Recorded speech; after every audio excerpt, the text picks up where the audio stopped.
Hello மாமிஸ், இன்றைக்கி ஒரு கெடாவெட் ஃபங்க்ஷனுங்க. குட்டி பாப்போட அப்பா கூட நானும் போகலாம் அப்படின்ட்டு. நான் ஏன் போகிறேன்னு பார்த்தீங்கன்னா, அந்த ஃபங்க்ஷன் பார்த்திங்கன்னா ஜஸ்ட் ஒரு 2 கிலோமீட்டர்ஸ் தாங்க இருக்குது எங்கள் வீட்டிலேருந்து.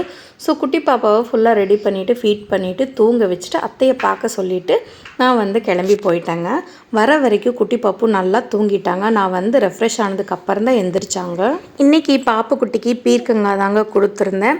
டேஸ்ட் வந்து கொஞ்சம் பிடிக்கல போல், ஃபேஸ் வந்து ஒரு மாதிரி பண்ணிகிட்டு இருந்தாங்க. பட் ஓரளவுக்கு சாப்பிட்டாங்க, ரொம்ப நல்லா சாப்பிட்டாங்கன்னு சொல்ல முடியாது.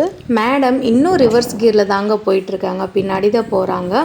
எப்போ ஃபஸ்ட் கியர் போட்டுட்டு முன்னாடி வருவாங்கன்னு தெரியல. நானும் அதுக்காக வெயிட் பண்ணிகிட்டே இருக்கேன். மதியம் கொஞ்சம் ஹெவியாக சாப்பிட்டதுனால சரி நைட் சப்பாத்தி போட்டுக்கலாம் அப்படின்ட்டு சப்பாத்தி செஞ்சுட்டு அதுக்கு சைடிஷ் பார்த்திங்கன்னா பாலக்கீரை இருந்துச்சுங்க.